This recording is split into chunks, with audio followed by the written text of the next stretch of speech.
Hi, hello, and welcome to Anamika Story One.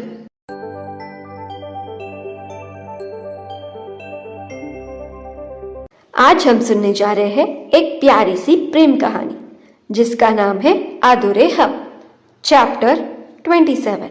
तो बिना देर किए हम कहानी में आगे बढ़ते हैं। अर्जुन ने राघव से पूछा, सिया के मैसेज पर इतनी खुशी? राघव ने कुछ नहीं कहा, बस अपना फोन जेब में रख लिया। तो अर्जुन ने पूछा, तुम्हें हमें कुछ नहीं बताना? तो राघव ने कहा, जब आप सब कुछ जानते हैं तो फिर क्यों पूछ रहे हैं भाई? अर्जुन ने कहा, अगर तुम खुद हमें ये बता देते तो शायद हमें अच्छा लगता राघव। राघव ने कहा, भाई हम बताना चाहते थे लेकिन सब कुछ इतना जल्दी हो गया कि हमें मौका ही नहीं मिला।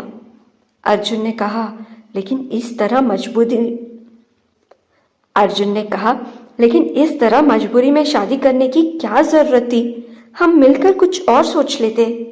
राघव ने कहा, उसकी जान बचाने के लिए हमारे पास और कोई रास्ता नहीं था भाई। अर्जुन ने कहा, माना कि और कोई रास्ता नहीं था, पर तुमने उसकी मर्जी पूछी। उसने ये शादी मजबूरी में की है। अर्जुन कुछ याद करते हुए बोला, और मजबूरी से जुड़े रिश्ते बहुत कमज़ोर होते हैं। राघव ने कहा, हमें पता है आप क्यों ये सब कह रहे हैं, पर भाई हम दोनों ने ही ये शादी को निभाने का फैसला कर चुके हैं। अर्जुन ने कहा, हम बस ये चाहते हैं कि तुम खुश रहो। तो राघव ने कहा, हम जानते हैं। अर्जुन ने कहा, वैसे सिया बहुत अच्छी लड़की है। तो राघव ने कहा, जिस लड़की ने आपको विलन कहा आप उसको अच्छे बोल रहे हो? अर्जुन ने हंस दिया और कहा, हाँ, ये बात इसलिए कह रहे हैं क्योंकि आज जो भी हुआ सिया ने उस प्रॉब्लम को देखा, ना कि कौन सही और कौन गलत। वो तुम पर भरोसा करती है, उस भरोसे को मत तोड़ना वरना हमसे बुरा कोई नहीं होगा। राघव ने कहा, आप सच में बदल गए हो भाई। अर्जुन ने कहा, चुप कर, अब ये सोच दादाजी को ये सब कैसे बताएगा और कैसे समझाएगा। राघव ने कहा, हम ट्रिप से वापस आते ही आप सब लोगों को बताना चाहते थे, लेकिन इस टीना ने ये सब कर दिया। अर्जुन ने कहा, अभी भी देर नहीं हुई है, दादाजी को बता देना और वशिष्ठ को हम संभाल लेंगे। राघव ने कुछ नहीं कहा। थोड़ी देर बाद कार सिंगानिया हाउस के पास आकर रुकी। अर्जुन और राघव दोनों अंदर गए तो देखा घर में दादाजी, आदित्य, नीलम, रिया हॉल में बैठे उन्हीं का इंतजार कर रहे हैं। रुद्र भी अपनी कार से वहां पर आ गया और तीनों अंदर चले गए। विजय जी बहुत गुस्से में थे। उन्होंने राघव को देखते ही गुस्से से कहा, क्या है ये सब? तुम सच में टीना से?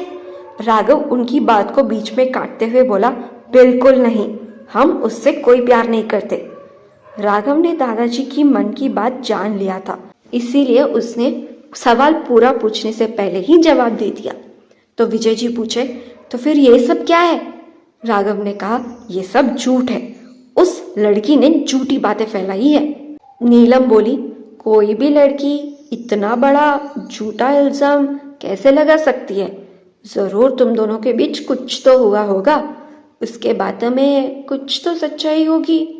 राघव गुस्से में बोला, आप बताइए, कोई लड़की इतना बड़ा झूठ क्यों और किस लिए बोल सकती है? नीलम ने कहा, क्या मतलब है तुम्हारा?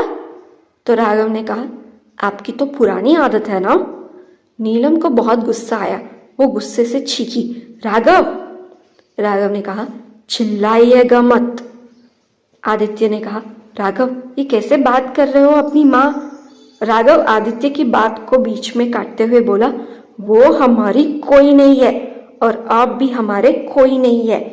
पहले भी कहा है हमने आपसे, अब भी कह रहे हैं, ध्यान से सुनिएगा। आप हमारे कुछ नहीं है, तो आप हमसे और हमारे मामलों से दूर रहिए। आदित्य ने कहा, रिश्ते तोड़ना तुम्हारे लिए आसान होगा, हमारे लिए नहीं। तुम हमारे बेटे थे, बेटे हो और रहोगे, समझे? तो विजय जी ने कहा, बस बहुत हुआ। वो राघव को देखकर पूछे, राघव बात क्या है? राघव ने कहा, यह सब जो भी हो रहा है उस लड़की का किया धरा है। उसे लगता है कि इन सब से हम डर जाएंगे और उससे शादी करेंगे। आदित्य ने कहा, पापा ये झूठ बोल रहा है। टीना तो राघव के बच्चे की माँ बनने वाली है। हमने खुद टीना के रिपोर्ट्स देखे हैं। कोई भी लड़की इस बात में झूठ कैसे बोल सकती है? नीलम ये सुनकर थोड़ा असहज महसूस कर रही थी। ये सुनकर विजय जी ने राघव की तरफ देखा, जैसे पूछ रहे हो कि क्या ये सही है या फिर क्या बात है। तो राघव ने कहा, ये बात आप जाकर अपने दोस्त से क्यों नहीं पूछते? उन्होंने ही अपनी बेटी की इज्जत को मीडिया में उछाला है। आदित्य पूछा, मतलब? अर्जुन ने कहा, मिस्टर वशिष्ठ ने ही वो खबर मीडिया को दी है। आदित्य ने कहा, तुम्हें जरूर कोई गलतफहमी हुई है अर्जुन, वो ऐसा नहीं कर सकता। विजय जी ने कहा, यह वक्त कौन क्या कर सकता है और क्या नहीं ये सोचने का नहीं है। अभी हमें ये सोचना है कि क्या करना होगा जिससे हम इन सब से बाहर आ सकते हैं। नीलम ने कहा, इसमें सोचने वाली क्या बात है पापा, हम राघव की शादी टीना से करवा देते हैं। ये सुनकर राघव की आंखें गुस्से से लाल हो चुकी थी। विजय जी बोले, लेकिन आदित्य बोला, पापा नीलम ठीक कह रही है। अभी सिंघानिया इंडस्ट्रीज को बदनामी से बचाने के लिए ये एक ही रास्ता है। राघव ने कहा, आप होते कौन है ये कहने वाले? आदित्य गुस्से में राघव कहकर कहने लगा, लेकिन नीलम आदित्य की बात को बीच में काटते हुए राघव से बोली, ये तुम्हारे पापा है, तुम्हारे लिए क्या सही है और क्या गलत ये बहुत अच्छे से जानते हैं। अर्जुन ने कहा, दादाजी जल्दी में कोई भी फैसला लेना अच्छी बात नहीं होती है। अर्जुन को लगा कि इन सब में राघव की शादी की बात बीच में लाना ठीक नहीं होगा। आदित्य ने कहा, इसमें सोचने वाली क्या बात है अर्जुन, हमने फैसला कर लिया है। अब अगर राघव की शादी होगी तो वो टीना से ही होगी। राघव भी गुस्से में बोला, तो और भी हमारा बात ध्यान से सुनिए। राघवेंद्र सिंघानिया की शादी हो चुकी है, लेकिन उस टीना से नहीं। राघव ने ये सब कहकर जैसे एक बड़ा सा बॉम्ब फोड़ दिया। नीलम, आदित्य और विजय शॉक में चले गए। रिया भी शॉक हो गई थी। उसने रुद्र की तरफ देखा, जैसे पूछ रही हो, क्या ये सच है? तो रुद्र ने हाँ में अपना सिर हिला दिया। विजय जी पूछे, शादी हो गई है मतलब? राघव ने कहा, हमने शादी कर लिया है, वो भी 1 हफ्ते पहले। विजय जी ने अर्जुन की तरफ देखा, जैसे पूछ रहे हो, क्या ये सच है? तो अर्जुन ने हाँ में सिर हिला दिया। आदित्य पूछा, तुमने शादी कर ली है? राघव ने इसका कोई जवाब नहीं दिया। नीलम भी राघव से कहने लगी, आदित्य कुछ पूछ रहे हैं तुमसे। नीलम हैरानी से राघव को देख रही थी। राघव अभी भी चुप था। वो विजय जी की तरफ ही देख रहा था। वो ना ही आदित्य से बात करना चाहता था और ना ही नीलम से, ना ही उनके सवाल का कोई जवाब देना चाहता था। विजय जी अर्जुन से पूछे, क्या तुम्हें ये बात पहले से पता था? तो अर्जुन ने कहा, हमें बस 2 दिन पहले पता चला है दादाजी। तो विजय जी ने कहा, तुमने अर्जुन को भी नहीं बताया? राघव ने कहा, दादाजी हम बताना चाहते थे लेकिन मौका नहीं मिला।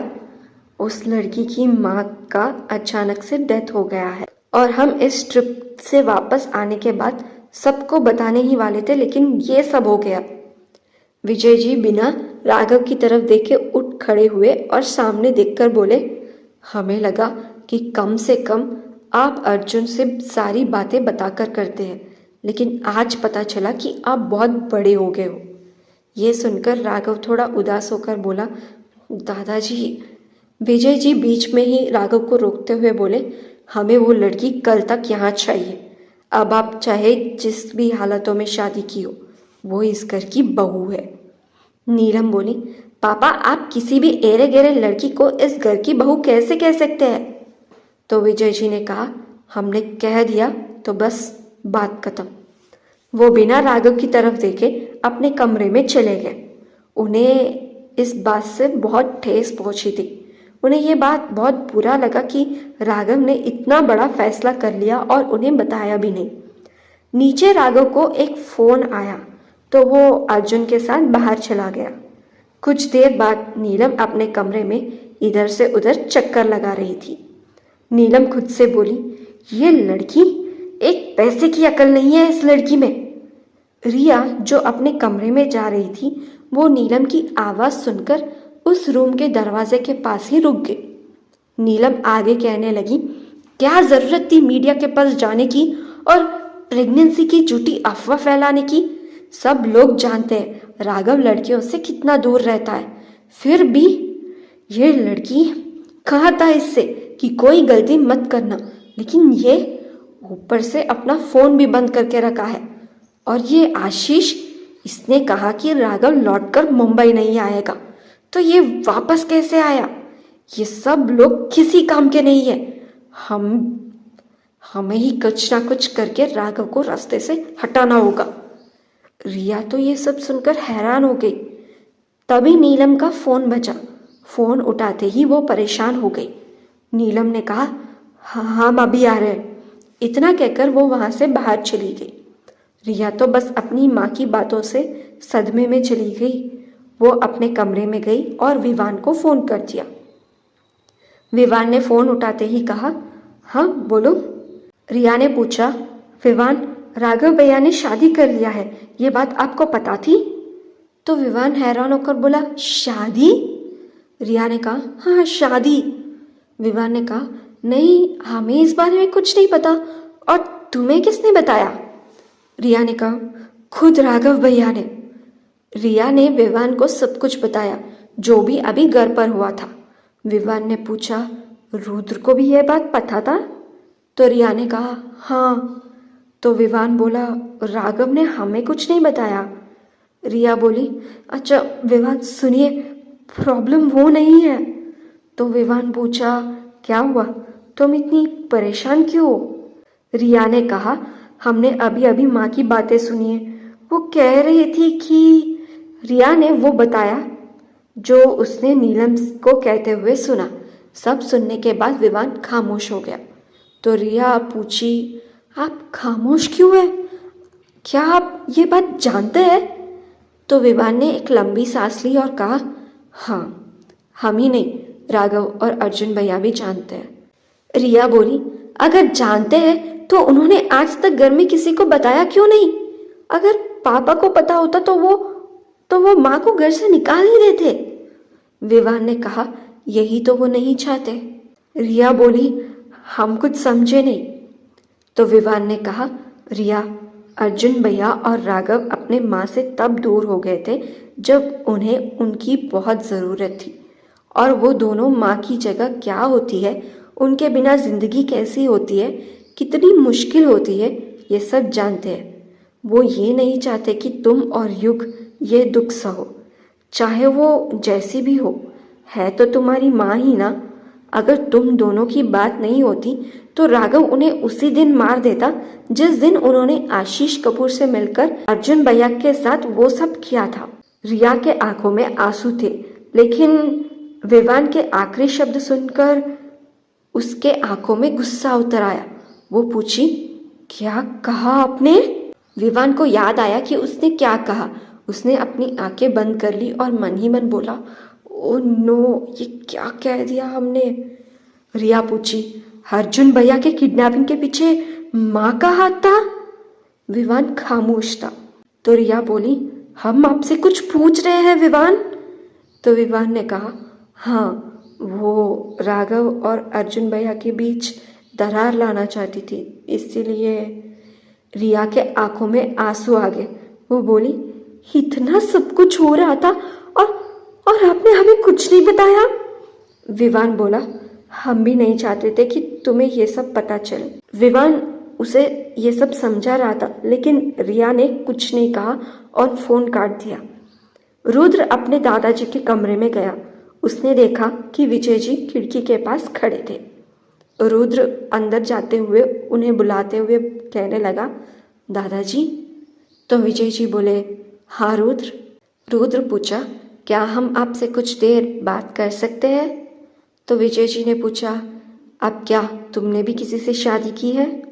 रुद्र ने कहा, नहीं दादाजी, आप पहले यहाँ आइए।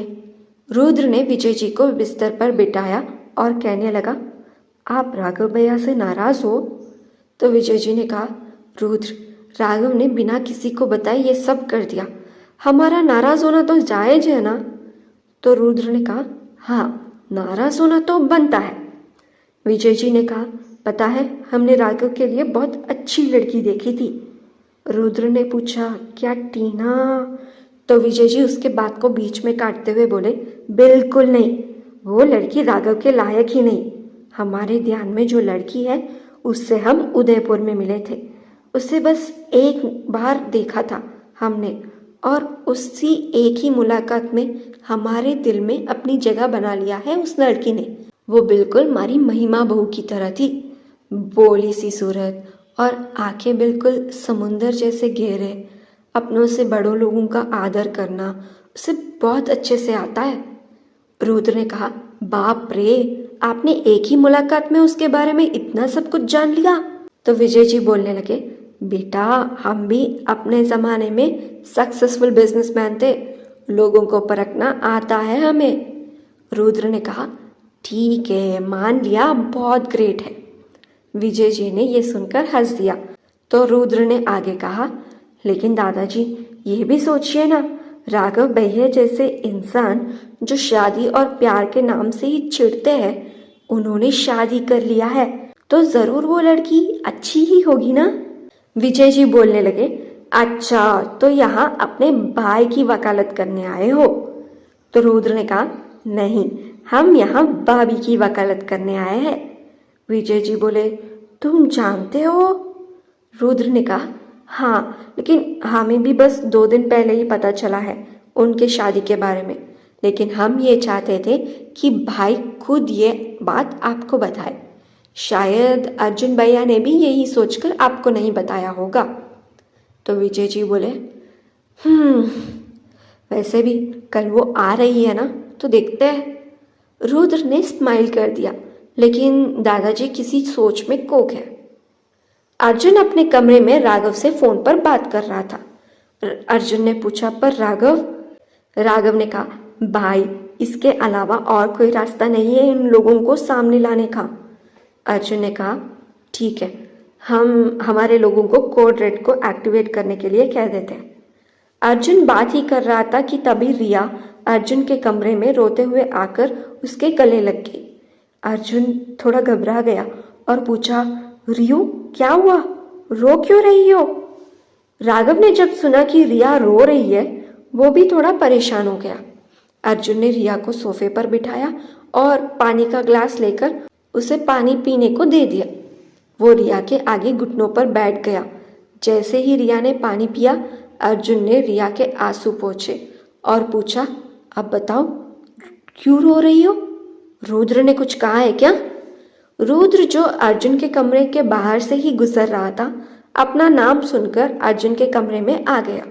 उसने रिया को रोते हुए देखा तो वो भी उसके पास चला गया। रुद्र भी थोड़ा परेशान होते हुए पूछा, क्या हुआ रिया? अर्जुन ने पूछा, क्या कहा तूने जो ये रो रही है? रुद्र ने कहा, नहीं भाई, हमने कुछ भी नहीं कहा। तो अर्जुन रिया को देखकर पूछा, रियू, क्या हुआ है, हमें नहीं बताओगे? रिया रोते हुए बोली, आपने भी तो हमें नहीं बताया ना भाई। अर्जुन ने पूछा, क्या? रिया रोते हुए बोली, यही कि आपके किडनैपिंग के पीछे माँ का हाथ था। अर्जुन और रुद्र दोनों शॉक हो गए। राघव, जो फोन में सब सुन रहा था, वो भी हैरान था। वो खुद से कहने लगा, इसे कैसे पता चला? अर्जुन ने पूछा, तुम्हें ये सब कैसे पता चला?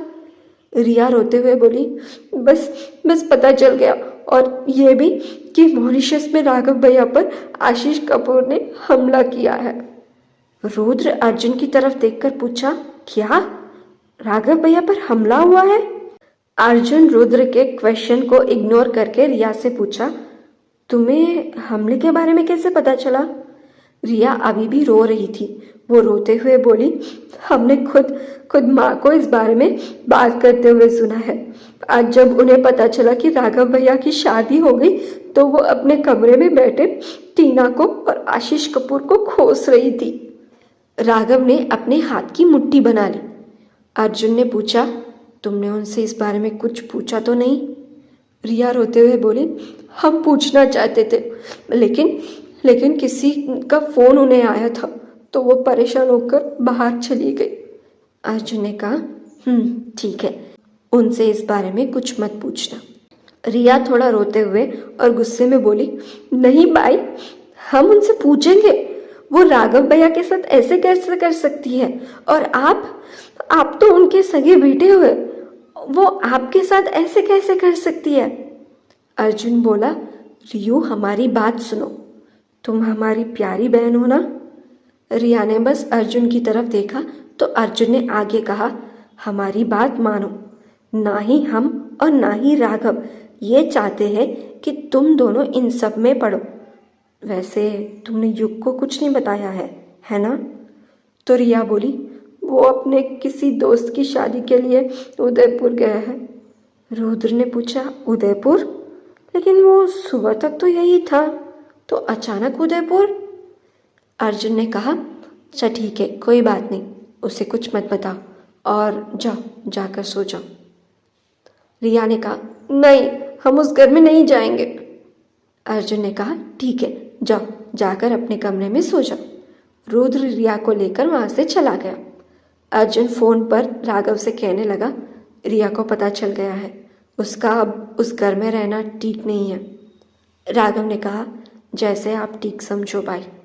इतना कहकर दोनों ने फोन रख दिया। तो अब क्या होगा आगे, देखते हैं आने वाले भाग में। सुनते रहिएगा ये कहानी अधूरे हम, आपकी होस्ट अनामिका के साथ। अगर आपको ये कहानी अच्छी लगी हो तो इस वीडियो को एक लाइक कीजिए और इस कहानी को और वीडियो को अपने फ्रेंड्स और फैमिली में शेयर करिएगा।